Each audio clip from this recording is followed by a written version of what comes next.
नमस्कार मित्रों, मेरा नाम है रश्मि और मैं आप सबका अपने अपराजित नया चैनल में स्वागत करती हूँ।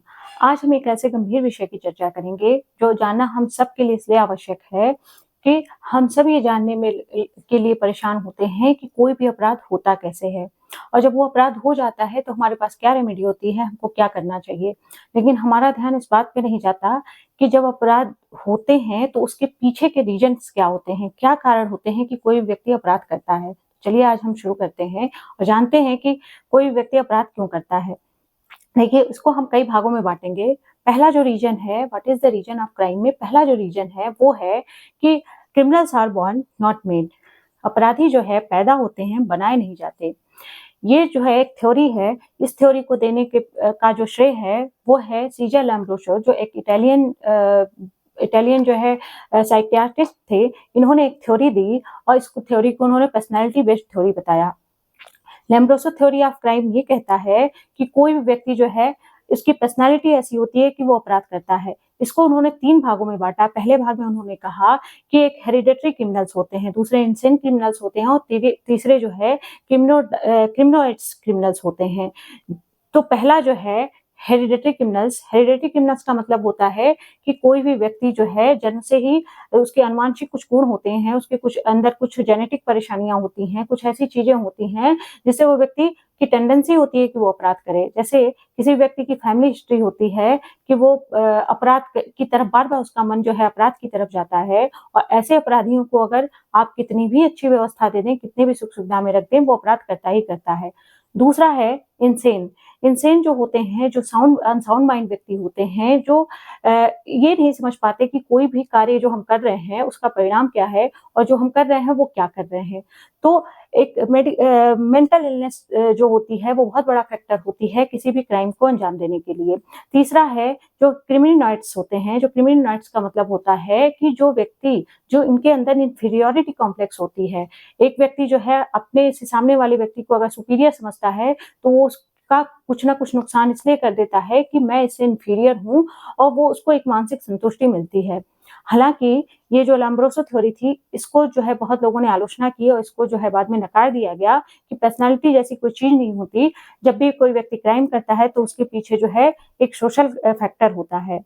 पर्सनैलिटी जैसी कोई चीज़ नहीं होती, लेकिन इस बात को मानना जो है पूरी तरीके से ठीक नहीं है, क्योंकि आपने देखा होगा कि कोई व्यक्ति जो है सुसाइड करता है या कोई व्यक्ति जो है मर्डर करता है, तो उसके पीछे उसकी कुछ फैमिली हिस्ट्री होती है। कोई भी व्यक्ति जो सुसाइड कर रहा है, अगर उसकी फैमिली हिस्ट्री ऐसी है कि उसमें उसके माँ-बाप या उसके भाई-बहन में से कोई एक जो है सुसाइड कर रहा है, तो उस व्यक्ति की जो है उसकी जो टेंडेंसी होती है, वो बार-बार उसी अपराध की तरफ जाएगी। उसको आप भले ही कितनी भी अच्छी सुख-सुविधाओं, कितने भी अच्छे माहौल में रख दें, वो अपराध करेगा ही करेगा। ऐसे ही एक हत्यारा व्यक्ति जो है, उसके मन में ऐसी भावनाएँ होती हैं कि उसके अंदर हिंसा का एक भाव जन्म से ही होता है। तो इस थ्योरी को नकार देना पूरी तरीके से बिल्कुल ठीक नहीं है। दूसरा जो मेजर फैक्टर है, वो है criminals are made not born. ये जो फैक्टर होता है, ये बहुत आजकल के ज़माने में जो है, ये पहले भी जो है, ये जो लाइन है, ये बहुत ही काम की है। क्रिमिनल्स जो है वो बनाए जाते हैं, पैदा नहीं होते। अपराधी व्यक्ति जो हैं वो बनाए जाते हैं, पैदा नहीं होते। इसका जो सबसे बड़ा उदाहरण है, वो है कि जो हमारे जो टेररिस्ट हैं, जो हमारे आतंकवादी हैं, उनके मन में बचपन से ये भाव भरा जाता है, हिंसा का भाव भरा जाता है, किसी को मार देने का भाव भरा जाता है और ये सिखाया जाता है कि अगर आप मारेंगे तो आपको जन्नत मिलेगा, आप अल्लाह की राह में कुर्बानियाँ कर रहे हैं, आप कोई हिंसा या कोई हत्या नहीं कर रहे हैं। तो ये जो है दिमाग पे बहुत असर डालता है एक व्यक्ति के। और इसी में हम एक बहुत ही मेजर फैक्टर पढ़ेंगे, जिसको हम कहते हैं सोशलाइजेशन। सोशियोलॉजी जब आप पढ़ते हैं, समाजशास्त्र, तो उसमें एक कॉन्सेप्ट आता है सोशलाइजेशन, समाजीकरण। समाजीकरण जो है, ये कंटिन्यूइंग लर्निंग प्रोसेस है, अनवरत सीखने की एक प्रक्रिया है। एक व्यक्ति जो है अपनी जन्म से लेके और मृत्यु के बीच में जो है, वो कुछ न कुछ सीखता रहता है। कोई भी व्यक्ति जब पैदा होता है, तो वो उसका परिवार जो है, जो पहला स्टेप होता है उसका परिवार, उसके परिवार का जो माहौल होता है, वो उसी माहौल से बहुत सारी चीज़ें सीखता है और जैसा उसको माहौल मिलता है, उसकी ग्रूमिंग भी वैसी होती है, उसकी सोचने की क्षमता भी वैसी ही होती है। दूसरा है, जब वो बच्चा स्कूल में जाता है, अपने मित्रों से मिलता है, जब अपने आस-पास के समाज से मिलता है, जब उसका इंटरेक्शन होता है, तब वो व्यक्ति जो है, जैसा माहौल पाता है, वैसा ही बन जाता है। संस्कृत में एक श्लोक है कि संसर्गजाः दोषगुणा भवन्ति। जब व्यक्ति को जैसा संसर्ग मिलेगा, जैसे ही उसकी दोस्ती यारी होगी, वो उसका दिमाग भी वैसा ही काम करेगा। वो वैसा ही बन जाएगा, ना चाहते हुए भी। इसके अलावा जो हमारे समाज में और भी बहुत सारी चीज़ें होती हैं, जैसे गरीबी और बेरोज़गारी। ये भी एक मेजर फैक्टर होता है किसी भी क्राइम को अंजाम देने का, लेकिन हर बार जो है गरीब व्यक्ति बहुत ईमानदार भी होता है। ये कहना कि एक गरीब व्यक्ति या एक बेरोज़गार व्यक्ति अपराधी होता है, ये गलत है। इसलिए क्योंकि एक गरीब व्यक्ति जो है ईमानदारी जो मेहनत करता है, वो ईमानदारी से कमाने की कोशिश करता है, खाने की कोशिश करता है, ना कि कोई क्राइम करके। लेकिन जो जिन व्यक्ति के मन में ये भावना होती है कि मुझे कुछ भी नहीं करना है और मुझे चेन स्नैचिंग करके ही खाना है या कुछ ऐसे अपराध करके ही जो है अपनी जीविका चलानी है, तो वो उस अपराध की तरफ जाता ही जाता है। ऐसे ही एक बेरोज़गारी जो बहुत बार ये कहा जाता है कि एक व्यक्ति जो है अगर बेरोज़गार है, तो वो उसके अंदर सुसाइडल टेंडेंसी आ जाती है।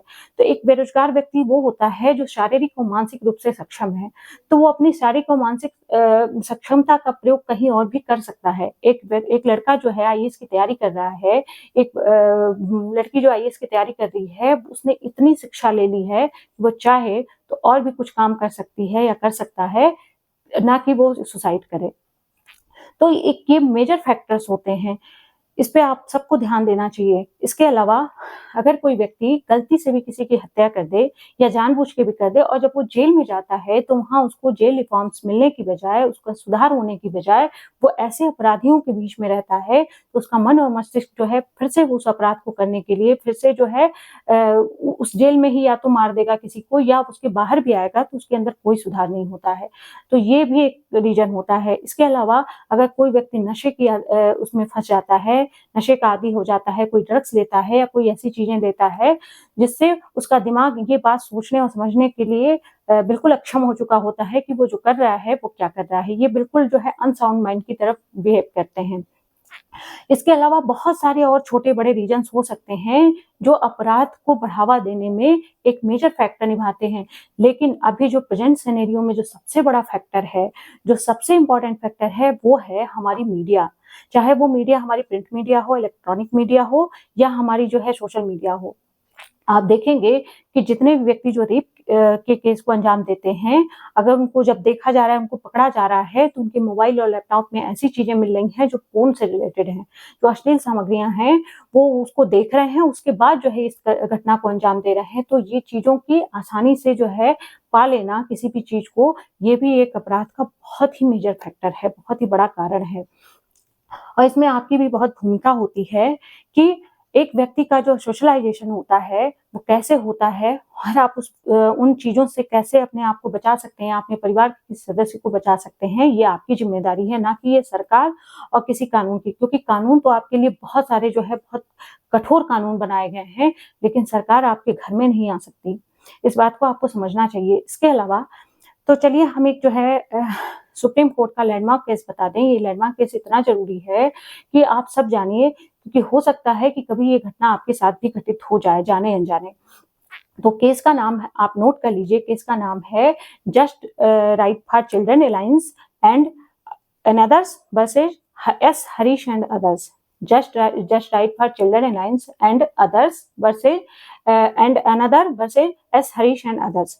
ये जो ऑनरेबल सुप्रीम कोर्ट का जो डिसीजन आया है, ये जस्टिस चंद्रचूड़ की खंडपीठ से आया है, जो हमारे अभी चीफ जस्टिस ऑफ इंडिया है, इनकी पीठ से एक निर्णय आया है कि अगर कोई व्यक्ति, ध्यान से सुनिएगा, अगर कोई व्यक्ति पोर्न सामग्री को जो है वो डाउनलोड करता है, उसको देखता है और उसको अपने स्टोरेज में रखता है, तो वो अपराधी होगा और उसको जो है वो ये अपराध पॉक्सो एक्ट की धारा 15 के अंदर, 15 के अंदर और आईटी एक्ट की धारा 67 बी के अंतर्गत वो एक दंडनीय अपराध करता है और उसके साथ अपराध को जो है क्षम्य नहीं किया जाएगा।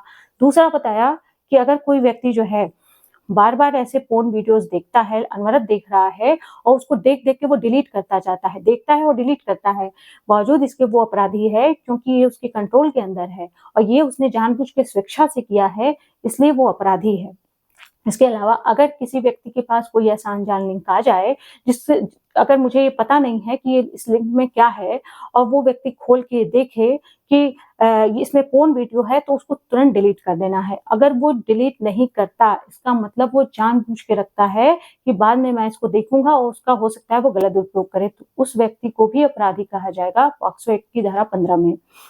इसके अलावा अगर आपको ये पता है कि किसी व्यक्ति ने जानबूझ के आपके पास किसी कारोबारी उद्देश्य के लिए ये ऐसे वीडियोज भेजे हैं, तो आपको तुरंत जो है पुलिस में जाना चाहिए और रिपोर्ट करनी चाहिए। और अगर आप ऐसे कंटेंट को रखे रहते हैं स्टोरेज में अपने, तो आप जो है अपराध के भागी होते हैं। इसके अलावा जो हमारी सुप्रीम कोर्ट ने है एक और भी बढ़िया जो है इसमें बात कही है कि पॉक्सो एक्ट में जो है बदलाव होना चाहिए। चाइल्ड सेक्सुअलिटी शब्द जो है वो बच्चों के यौन शोषण को बढ़ावा देता है, ये शब्द जो है अच्छा नहीं है, इसलिए इसको बदल देना चाहिए। और केंद्र सरकार को ये दिशा निर्देश दिए हैं कि इसमें बदलाव होना चाहिए इस कानून में। तो हमारे जो सुप्रीम कोर्ट ने है इतना सख्त दिशा निर्देश दिया है, इतना अच्छा जो है सराहनीय जजमेंट दिया है, ये हम सबके काम का है कि अगर गलती से भी हमारे पास कोई ऐसी लिंक आ जाए तो आपको बिल्कुल सावधान रहना है, आपको तुरंत डिलीट करना है। और अगर आपको लगता है कि कोई व्यक्ति जो है इस जानबूझ के ऐसा कर रहा है, तो आप पुलिस में जाइए और रिपोर्ट करिए। तो ये था हमारा कि what is the reason of crime, एक लैंडमार्क जजमेंट के साथ। बाकी जब मैं आपको बीएनएस और बीएनएसएस और भारतीय न्याय संहिता, भारतीय नागरिक सुरक्षा संहिता, भारतीय साक्ष्य अधिनियम जब मैं पढ़ाऊंगी, तो मैं बताऊंगी कि कौन कौन से मामले में जो है सुप्रीम कोर्ट के लैंडमार्क और रिसेंट जजमेंट आए हैं, और क्या क्या दिशा निर्देश, क्या क्या गाइडलाइंस दी गई हैं किसी भी अपराध को रोकने के लिए और उसको होने नहीं देने के लिए, क्या क्या सामाजिक फैक्टर्स जो हैं, इसको हम बाद में वीडियो में अपने डिस्कस करते रहेंगे। तो आप हमारा वीडियो जो है देखते रहिए ध्यान से, और इसको सब्सक्राइब भी करते रहिए, ताकि जो है वैसी चीजें जो आपको, जिस पे आपका ध्यान नहीं जाता, वो सारी चीजें आपको आसानी से मिल जाएं। तो आज के लिए बस इतना ही। नमस्कार।